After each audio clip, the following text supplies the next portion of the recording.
Hello guys, friends, good morning. Again welcome here. This is Kamna. Last time we discussed about bonus key point, and today we will discuss about our next topic ESI. And one more thing, don't forget to subscribe, like and press the bell icon of my channel. So let's start ESI.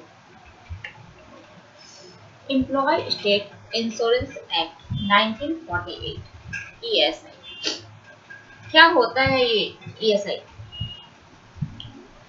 The ESI Act was constituted by the Parliament of India in the year 1948. It was the first major legislation on social security in independent India to provide certain manufactured to employ। इसमें क्या किया जाता है, कुछ amount provide किया जाता है employ को, ठीक है। इन case of sickness, maternity and employment injury, अगर कोई एम्प्लॉय बीमार पड़ जाता है या उसको मैटरनिटी प्रॉब्लम आती है, जो भी हो, एंड और कोई भी एम्प्लॉयमेंट इंजरी आती है, तो उसको एक सर्टेन मैनिपुलेट वो गवर्नमेंट के साइड से प्रोवाइड की जाती है। ये एक सेंट्रल गवर्नमेंट क्या किया है, इसके लिए एक इस्टेब्लिश किया है corporation, ESI corporation. It provides integrity need-based social insurance scheme such as sickness, maternity, temporary और permanent physical disability। अगर आपको टेम्पररी बीमार पड़ते हो या टेम्पररी फिजिकल डिसेबिलिटी आती है और परमानेंट फिजिकल डिसेबिलिटी आती है, तो भी आपको इसके थ्रू इस इंश्योरेंस प्रोवाइड की जाएगी, ठीक है। That due to employment entry resulting of loss of resist or earning capacity, that also guarantee good medical care to the worker and their dependent। उस वर्कर को भी दी जाती है और उसके डिपेंडेंट को भी दी जाएगी, ठीक है, मेडिकल केयर। चलिए आगे चलते हैं नेक्स्ट स्लाइड पे। नेक्स्ट स्लाइड है बेनिफिट्स अंडर द ESI। क्या क्या बेनिफिट्स ESI में दी जाती है। पहला बेनिफिट्स है periodical payment in case of sickness certified by medical practitioner. अगर वो बीमार पड़ता है कोई भी एम्प्लॉय, तो उसको पीरियडिकल पेमेंट केस सिकनेस के केस में दी जाती है। बस ये है कि सर्टिफाइड होना चाहिए, मेडिकल प्रैक्टिशनर से सर्टिफाइड होना चाहिए, ठीक है, कि हाँ वो बीमार है। दूसरा पॉइंट है periodical payment to an insured work women in case of confinement और मिसकैरेज और sickness arising out of pregnancy. कोई भी वीमेन को अगर मिसकैरेज होती है, सिकनेस प्रॉब्लम आती है प्रेगनेंसी में, कन्फाइनमेंट होती है, तो उस इंसर्ट वर्क वुमेन को पेरियोडिकल पेमेंट दी जाएगी ESI के थ्रू, गवर्नमेंट प्रोवाइड करती है। Periodical payment to an insured person suffering from disablement as a result of employment injury। अगर कोई भी पर्सन कोई भी एम्प्लॉय सफर करता है डिसेबलमेंट से, तो एम्प्लॉयमेंट इंजरी के थ्रू, तो उसको पेरियोडिकल पेमेंट प्रोवाइड की जाएगी ESI के through. Periodical payment to dependent of insured person की डिपेंडेंट को भी पेरियोडिकल पेमेंट प्रोवाइड की जाएगी। Medical treatment attendance on insured person, payment of funeral expenses on the death of insured person. अगर कोई भी वहाँ का वर्कर जो काम कर रहा है किसी फैक्ट्री में और उसका ESI में वो मतलब स्कीम में आपका रजिस्टर्ड किया हुआ है, तो उसको उसकी फ्यूनरल एक्सपेंसेस गवर्नमेंट 15,000 रुपीज का ये दिया गया है। इस इंश्योरेंस में 15,000 रुपीज पेमेंट किया जाता है फ्यूनरल एक्सपेंसेस में, ठीक है। नेक्स्ट है मेडिकल बेनिफिट्स। मेडिकल बेनिफिट्स में क्या दिखाया गया है कि full medical care including hospitalisation free of cost किसको दी जाएगी, इंसर्ट पर्सन को।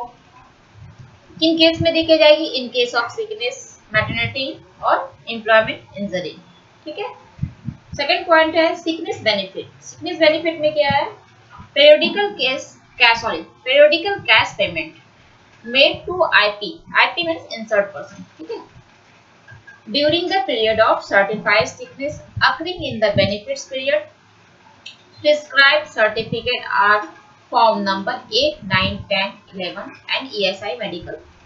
उसके लिए जरूरत पड़ती है फॉर्म नंबर 8, 9, 10 और ESI मेडिकल सिकनेस बेनिफिट में। तो अगर उस तब आपको मतलब उस एम्प्लॉय को कैश पेमेंट प्रोवाइड किया जाएगा। ठीक है। Sickness benefit is approx 50% of daily wages. इसका अमाउंट क्या होता है? डेली वेजेस का जो भी एम्प्लॉय है उसका डेली वेजेस जो भी है उसका 50% अप्रॉक्स बेनिफिट प्रोवाइड की जाती है। कब तक? 91 डेज के लिए and is payable for 91 days during 2 consecutive benefit periods. ये साल में 2 बार ही दिया जाता है। ठीक है। Temporary sickness benefit in addition to 91 days of sickness benefits, IP suffering from certain long-term disease are entitled to extend sickness benefit। अगर in case मान लो कोई भी एम्प्लॉय लॉन्ग टर्म डिजीज से सफर कर रहा है तो उसके बेनिफिट को बढ़ा दिया जाता है, एक्सटेंड कर दिया जाता है। एक्सटेंड कर दिया जाता है। ठीक है। फिर इनहेंस सिकनेस बेनिफिट आपका आता है additional cash incentive to IP to promote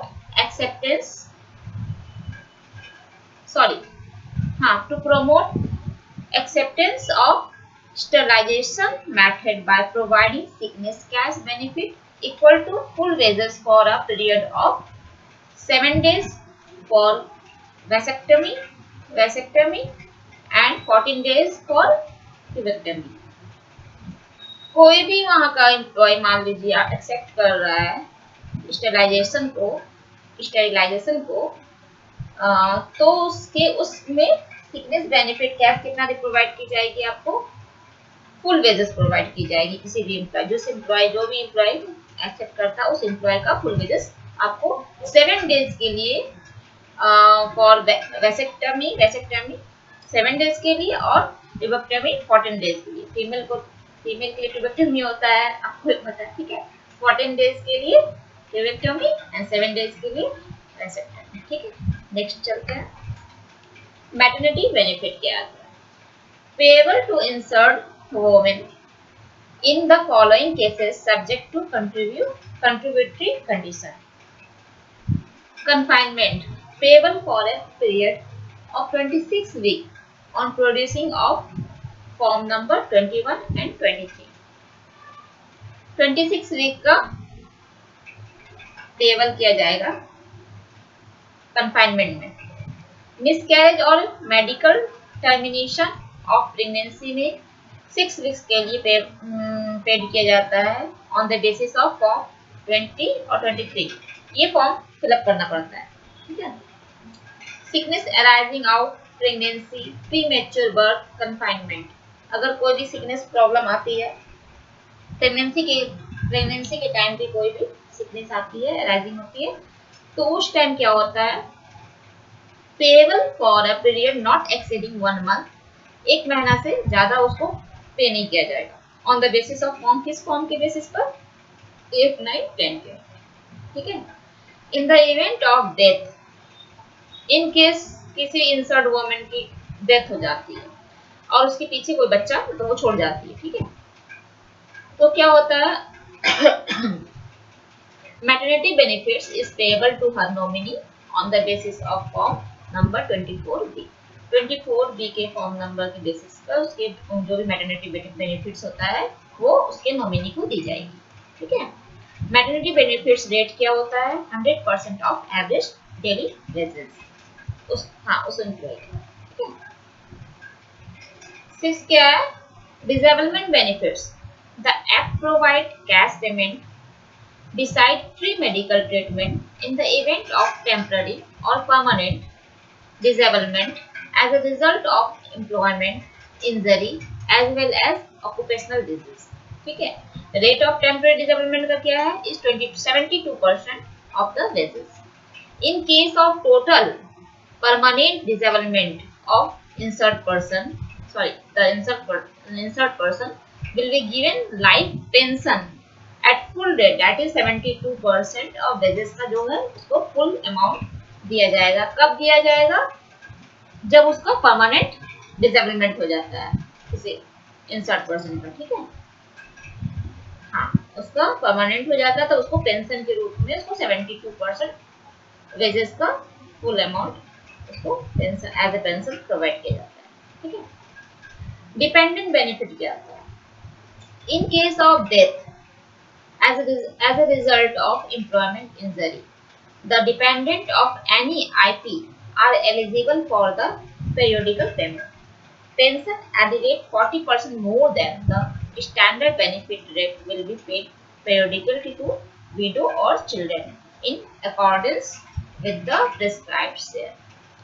अगर उस एम्प्लॉय का, कोई भी एम्प्लॉय का एम्प्लॉयमेंट इंजरी हो जाता है और उस इंजरी में उसका डेथ हो जाती है, तो उसके डिपेंडेंट जो विडो है और चिल्ड्रन है उसको उसकी सैलरी का 40% बढ़ा के दिया जाएगा, पेंशन दिया जाएगा, ठीक है, उसके विडो को और children.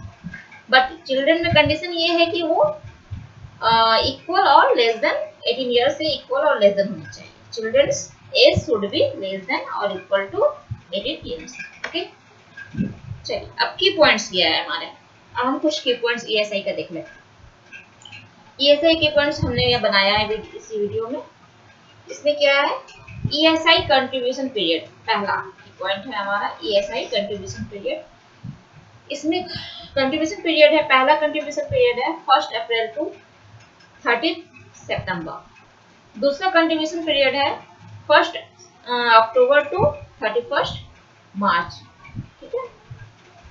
ESI benefits period, benefits कब ले सकते हैं ईएसआई का, 1 जनवरी टू 30 जून और सेकेंड 1 जुलाई टू 31 दिसंबर। अब मान लो मैं एक केस देती हूँ, यहाँ पर क्या है, किसी भी एम्प्लॉय का मान लो बेनिफिट्स में रजिस्टर्ड होता है 5 जन को, ठीक है। तब क्या उसको कब मिलेगी इसका बेनिफिट्स, तो उसको 5 जन से 30 जून तक मिलेगी, और दूसरा नेक्स्ट जो होता है उसका 5 जुलाई टू 31 दिसंबर से स्टार्ट होगी, ठीक है। तीसरा एम्प्लॉयर कंट्रीब्यूशन, एम्प्लॉयर का ईएसआई में कंट्रीब्यूशन कितना रहता है, 3.25 of gross salary, gross salary का 3.25%। और एम्प्लॉय का कंट्रीब्यूशन क्या होता है, 0.75% ऑफ ग्रॉस सैलरी। तो टोटल कंट्रीब्यूशन 4% होता है। हमने ये बना रखा है चार्ट, आप देख सकते हैं। चालान सबमिशन कब होती है, ऑन और before 15th of each month, किसी मंथ के 15 से पहले या 15 तक चालान सबमिशन हो जानी चाहिए, ठीक है। Last date of ESI return submission, half yearly return, पहला है फर्स्ट कंट्रीब्यूशन पीरियड ऑन और before of 11th November, second है सेकेंड कंट्रीब्यूशन ऑन और before 11th of May. ESI code कितने डिजिट का होता है, तो 17 डिजिट का ईएसआई कोड होता है। नेक्स्ट है eligibility of for ESI, ESI के लिए एलिजिबिलिटी क्या है, तो लेस देन और equal to 15K per month. ये पहले था आपका 21,000 था पहले पर मंथ, 21,000 उसका सैलरी होना चाहिए तो उसको एलिजिबल होगा। बट अब 3 जनवरी 2020 को ये चेंज हो गया है, 15K कर दिया गया वापस से, ठीक है। Salary component for calculating ESI, तो ग्रॉस सैलरी पे कैलकुलेट की जाती है।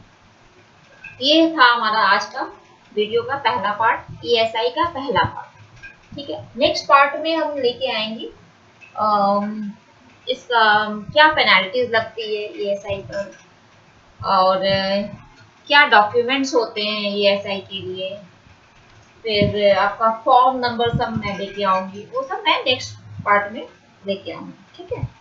आपको मैं बताऊंगी इसके बारे में। फिर और अगर आप लोगों को कोई भी क्वेश्चन, कोई भी क्वेरी हो तो हमारे कमेंट सेक्शन में मुझे बता सकते हैं, मैं उसे सॉर्ट आउट करने की कोशिश करूँगी, ठीक है। और if you like this channel, this video, then please comment here. Okay. Now, thank you.